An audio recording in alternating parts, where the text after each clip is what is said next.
उदयलाल आंजना का छोटी सादड़ी में ऐतिहासिक जन आशीर्वाद संपर्क अभियान, मतदाताओं ने खुले मन से दिया विजय होने का आश्वासन।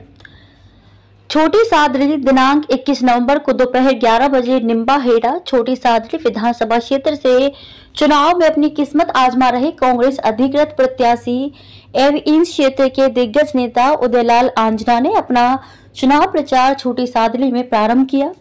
इस अवसर पर हजारों कांग्रेस के युवा कार्यकर्ताओं ने अपने वरिष्ठ नेता का पुष्पमाला पहनाकर आशीर्वाद लिया एवं क्षेत्र के वरिष्ठ नेताओं ने श्री आंजना को साफा बंधवाकर पुष्पमाला पहनाकर जोरदार स्वागत किया।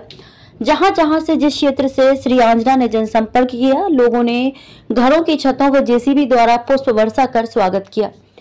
इस अवसर पर श्री आंजना ने उपस्थित सभी महानुभावों को अपने उद्बोधन में कहा कि मैं तो आपके परिवार का एक छोटा सा कार्यकर्ता हूं, आपको बताने की कोई जरूरत नहीं है। आपने तो मुझे पिछली बार भी चुनाव में अपार आशीर्वाद देकर विधायक बनाया और राज्य में अशोक जी गहलोत के नेतृत्व में कांग्रेस की सरकार बनी और मुझे मंत्री पद से नवाजा किया। मैंने जो वादे किए थे, बिजली, सड़क, पानी के अलावा शिक्षा के क्षेत्र में भी मेडिकल कॉलेज, शालाओं का उन्नयन के अलावा गहलोत जी के नेतृत्व में विकास की गंगा बहाई है। अब हमारी सरकार फिर बनने जा रही है और आपके आशीर्वाद से हमारे मुख्यमंत्री जी की घोषणा है कि महिलाओं के खाते में प्रति माह 10,000 रुपए डालेंगे और गैस सिलेंडर 500 रुपए में देंगे। पत्रकारों ने उनसे सवाल किया कि आप इस चुनाव को किस दृष्टि से देखते हैं? क्या राज्य में आपकी सरकार बनेगी या भाजपा बाजी मारकर सरकार बना लेगी? इसके जवाब में श्री आंजना ने कहा कि हम भारी बहुमत से 150 से अधिक सीटें जीतकर पुनः सरकार बनाएंगे। हम विकास के दम पर सत्ता में वापसी करने जा रहे हैं। भाजपा का तो कहीं से भी अता पता नहीं है। श्री आंजना ने कहा कि यह जनसंपर्क यात्रा नहीं, जन आशीर्वाद यात्रा है।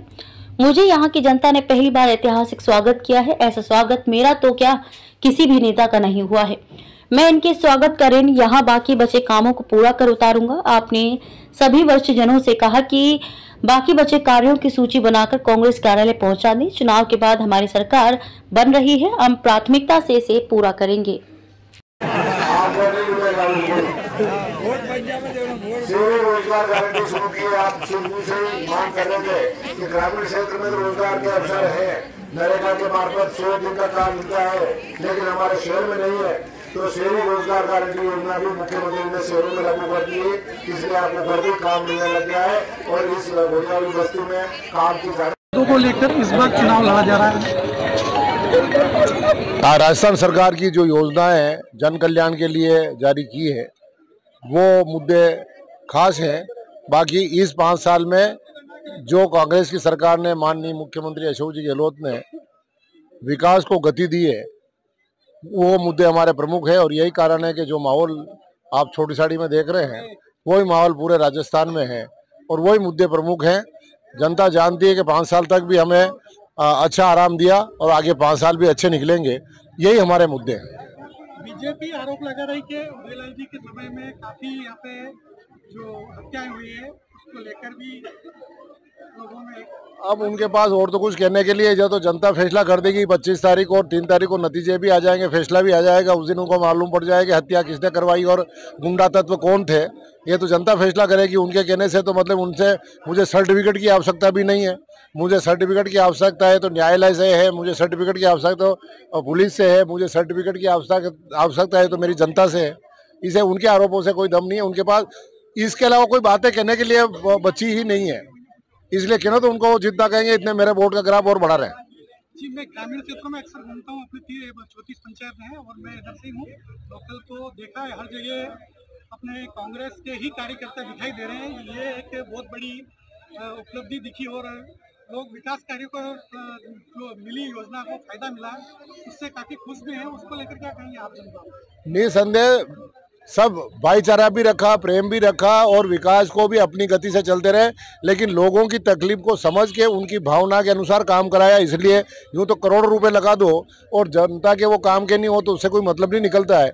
जनता क्या चाह रही है उसके अनुसार विकास होता है तो जनता पलकों पे बिठाती है। लालो में लाल है, भैया उदयलाल है। मैं ग्रामीण क्षेत्रों में गया, कि खेतों पे गया, कहीं टापरे में भी गया, लेकिन वहाँ बीजेपी के झंडे लगाने को तैयार नहीं। इसको लेकर क्या डर है या कोई ऐसी इस लोकतंत्र में डर का तो कोई होने का प्रश्न ही नहीं है। चुनाव आयोग है, आज देश आज़ाद हुए 75 साल हो गए हैं, तो ये डर था तो ही उन लोगों का है। धमाल चौकड़ी तो उनकी है, गुंडागिर्दी तो उनकी थी, उनके हाथ में पिस्टल है, गुंडागिर्दी वो करते हैं। मैंने उस चुनाव में कहा था 18 में कि अगर मैं निर्वाचित हुआ सरकार नहीं आई तो कोई बात नहीं, लेकिन सरकार भी आ गई और मैं निर्वाचित हो गया और मंत्री भी बन गया। पूरे 5 साल में एक बार निम्बाड़ा या छोटी सादड़ी बंद नहीं हुए, एक जगह गोली कांड नहीं हुआ, एक जगह पैसा वसूली नहीं हुई, कहीं सट्टा नहीं चला। इस वजह से लोग पलकों पर बिठा रहे हैं, उनकी झंडी इसलिए नहीं लगा रहे हैं कि वो आएंगे तो फिर वही पुनरावृत्ति होगी जो 13 से 18 तक थी।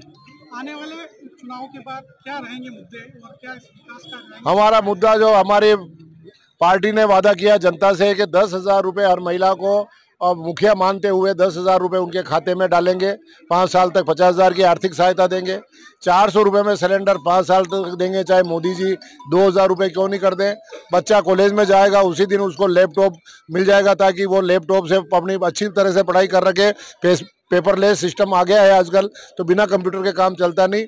वो माँ बाप पे लोड नहीं पड़े, इसलिए कंप्यूटर वो भी करीब 40,000 रुपये का आएगा, 35,000 का आएगा, तो वो लैपटॉप भी उसी दिन प्रिंसिपल उनको पकड़ा देगा।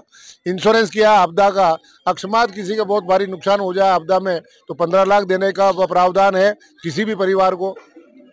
इंग्लिश मीडियम स्कूल जितनी मांग होगे उतने सब देंगे, और हायर क्लासों में भी इंग्लिश मीडियम शुरू कराएंगे, और OPS स्कीम लागू करेंगे। ये 7 गारंटी सरकार ने दी है, इस वजह से ये पूरा जनमानस उमड़ा पड़ा है।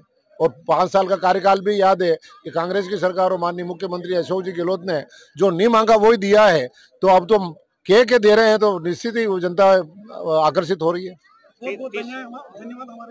धन्यवाद। आपने ये कहा कि मैं लोकल का हूँ, तो इसको आप अच्छी तरह से बारीकी से क्षेत्र की स्टडी जानते हैं, तो उस अनुसार बात करेंगे तो बहुत अच्छा लगा। हमारे वीडियो को लाइक करें और चैनल को सब्सक्राइब करना ना भूलें।